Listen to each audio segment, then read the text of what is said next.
Et donc, maintenant, on va l'argument inverse. Donc, Madame Mossadegh. Donc, j'ai la lourde tâche d'essayer de vous convaincre d'attacher vos malades. Donc, je suis infirmière en service de réanimation médicale à la Pitié-Salpêtrière. C'est mes seuls conflits d'intérêts. Donc, le plan, la définition, la législation, on va passer rapidement, parce que, bon, il n'y a pas grand-chose. Et puis, Joseph vous en a parlé. Puis, essayer de voir pourquoi on attache nos patients.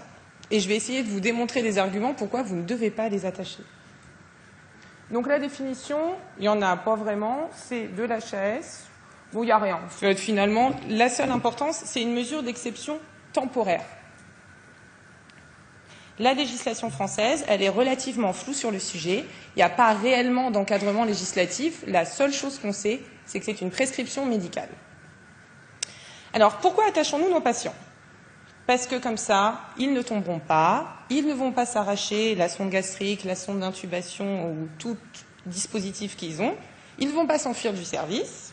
Et puis pour nous, ils ne vont pas malencontreusement nous donner un coup, être agressifs ou nous taper pour de vrai. Alors l'état des lieux en France. Donc c'est le groupe Interface Sédation qui a envoyé des questionnaires à environ 150 réa en France et qui leur a demandé comment vous gérez vos patients sous ventilation mécanique. Donc vous voyez là, donc en gros, dans 82% des cas, 82% des cas, on les attache. Alors, qu'ils soient sous sédation et curarisés, c'est pas grave, ils peuvent pas bouger, mais dans 23% des cas, on ne sait jamais, on les attache. Ils sont profondément sédatés, ils sont pas curarisés, mais 40% sont attachés. Allez, il est calme, il répond aux ordres simples, mais on ne sait jamais. On l'attache quand même. Les autres, je vous donne l'excuse, il faut bien les attacher peut-être de temps en temps. Et je vais vous demander à vous, qui attache quasi systématiquement ces patients intubés ventilés? Personne? J'y crois pas. N'ayez pas honte. Je sais que vous allez m'envoyer des tomates à la fin de la présentation. Et il y a eu donc l'étude Séraphin. Donc là, c'est la commission d'épidémiologie et de recherche clinique de la SRLF qui organise une journée de formation tous les ans pour familiariser les infirmiers à la recherche clinique. Et cette année, c'est tombé sur la contention mécanique. J'ai eu de la chance. Donc, ils ont dit que 84% des répondants déclaraient que c'était utilisé très souvent. Dans 60% des cas, c'était des patients non curarisés mais profondément sédatés. Dans 51% des cas, le malade était calme, mais on l'attachait quand même. Dans 23% des cas, il était curarisé, mais on ne sait jamais. Dans 71% des cas, il y avait des complications locales, et dans 87% des cas, on se dit que la contention, on la met pour prévenir l'agitation, mais en fait, ça l'entretient. Mais comme ça l'entretient, on continue quand même à attacher le malade. Donc, qu'est-ce qu'on croit? Que la contention, ça évite l'auto-extubation. En effet, étude américaine, que pensez-vous les patients facteurs de risque de s'auto-extuber? Le facteur numéro 1, c'est qu'il n'est pas attaché. Et puis après, quand on fait des études, ce n'est pas vraiment les mêmes résultats. Alors déjà, les patients attachés, 54% s'extubent. La même étude, l'étude de Cheng, donc 43% des auto-extubations, c'est chez les malades attachés. Alors il vous l'a super bien montré, Joseph. Donc selon le score d'agitation, selon l'infection nosocomiale. Mais si on regarde que ce paramètre, je suis agité, je suis attaché, j'ai une infection nosocomiale, je suis à 12. Je ne suis pas très agité. Je suis attaché, je suis à 6. Je suis encore plus élevé que celui qui est agité et qui a une infection nosocomiale mais qui n'est pas attaché. Donc finalement, est-ce qu'un des facteurs principaux du fait que le malade s'est auto-extubé, ce n'était pas le fait qu'il était attaché? Et je vous essaye de vous rappeler aussi peut-être votre propre expérience. Est-ce que vous avez jamais rencontré le cas d'un malade attaché qui s'est auto-extubé? Vos malades, ils restent tous avec leur tube dans la bouche malgré les attaches. Donc finalement, est-ce que ça marche si bien que ça? La même étude qui vous a montré, américano-norvégienne, alors certes, ils utilisent plus de sédatifs, d'accord, mais ils utilisent aussi plus d'antalgiques. Et Joseph l'a dit lui-même, le traitement pour l'agitation et parce que ça fait mal la sonde d'intubation, c'est de mettre de l'antalgie pure. Donc mettre du paracétamol quand les Américains n'en mettent pas, c'est peut-être pas une si mauvaise idée. Et puis, peut-être qu'ils les gardent un peu plus attachés, mais au final, ils s'enlèvent rien. Alors que les patients américains, eh ben, ils vont s'enlever leur cathéter, ils vont s'enlever leur sonde nasogastrique et peut-être même, alors bon, ils vont être attachés, hein, regardez, hein, même là, ils sont plus calmes, mais ils restent attachés. Hein. Entre 12 et 10, ils en ont enlevé 2. Encore d'autres études, si vous n'êtes toujours pas convaincu qu'être attaché, ben, finalement, ça n'évite pas l'auto-extubation, mais au contraire, ça la renforce. Donc là, voilà, je suis attaché, 36% s'auto-extubent, 22% quand ils ne sont pas attachés. Et là, sur un total de 31 patients, 27 se sont extubés parce qu'ils étaient attachés. Donc 87% des patients. Et puis, bon, la Norvège, les États-Unis, c'est beau, mais on vit en France. Et bien là, c'est une étude de Rouen, d'il y a 2 ans. Et là, 74% des malades attachés s'auto-extubent, contre 55% pour ceux qui ne le sont pas. Après, on est trop nombreux, on a trop de travail, donc en effet, on ne peut pas arrêter les sédations et pouvoir surveiller nos malades. Restons, donc, je vous remets l'étude tout à l'heure, qu'est-ce qu'on pense? Donc le facteur numéro 1, je ne suis pas attaché. Le facteur numéro 2, un ratio patient-infirmier qui est important. On revient sur l'étude de Rouen, on est en France. Donc eux, ils ont étudié par rapport à la charge de travail, donc là je vous ai mis, c'est les procédures, c'est le PRN-REA. Et là, ils ont vu qu'il n'y a pas de lien entre la charge de travail et l'auto-extubation.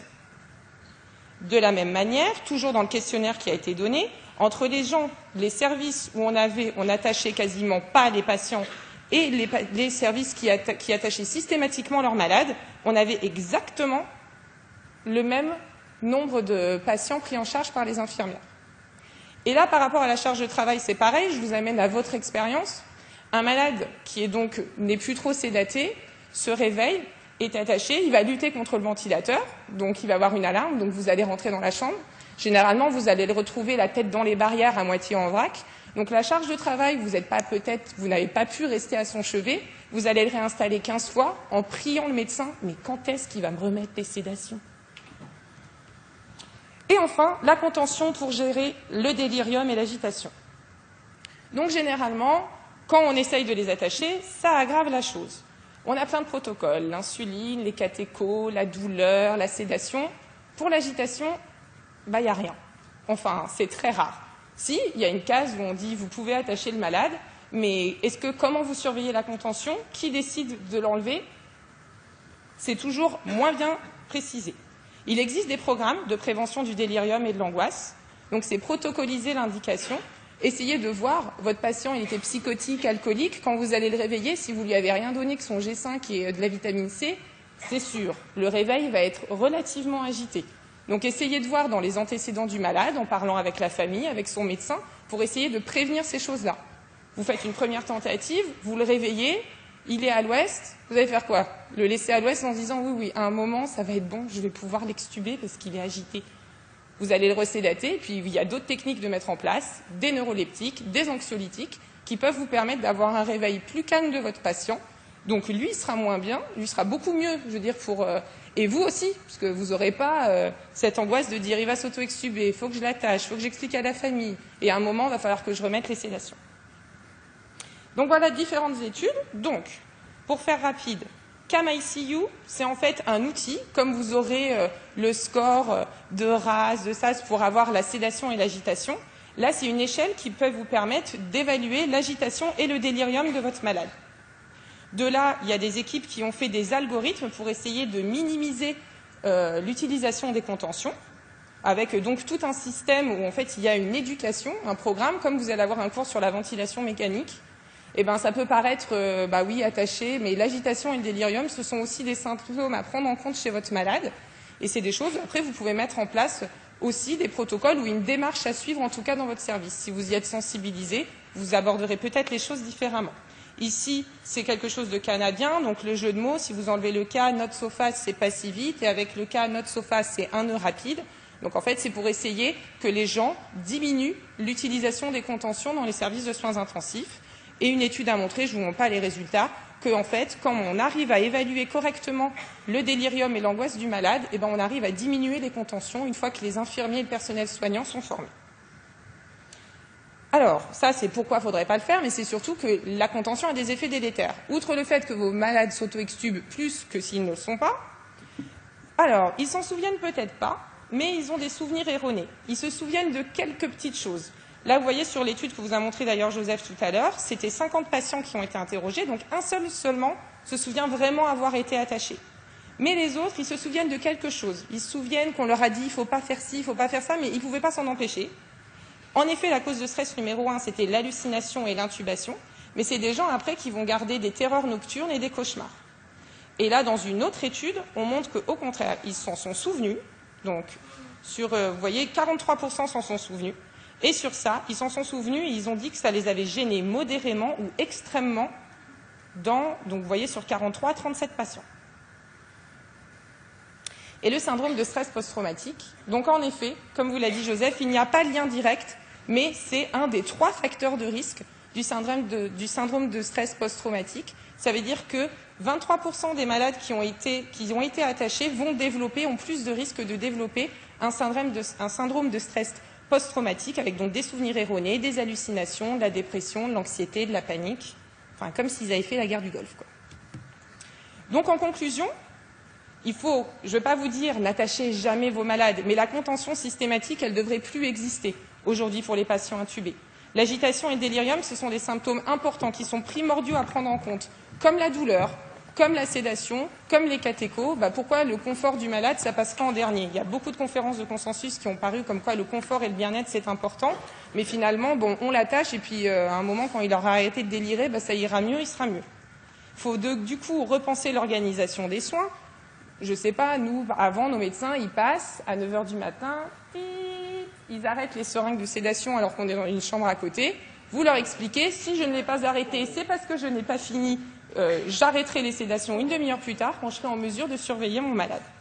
Et l'accompagnement des patients et de leurs proches, donc expliquer aux patients, expliquer aux proches, essayez aussi de voir que peut-être, c'est des pistes pour la controverse de demain, que ouvrir les unités aux familles, si la famille elle a accès, qu'elle peut rester auprès de son proche en lui tenant la main, vous n'aurez peut-être pas besoin de l'attacher, ça ne vous demandera pas une charge de travail supplémentaire et en plus la famille aura l'impression de se rendre utile. Et puis essayez de traiter l'étiologie et non le symptôme. Il est agité, vous l'attachez, mais finalement vous allez la traiter son agitation. Si un malade vient et dit j'ai mal à la poitrine, vous allez lui donner un paracétamol et pas faire le CG pour voir ce qu'il a. Donc il faut essayer de trouver ce qui ne va pas pour essayer de résoudre le problème. Donc j'espère que je vous aurai convaincu qu'il ne faut pas forcément attacher vos patients parce que ça ne les protège pas. Merci.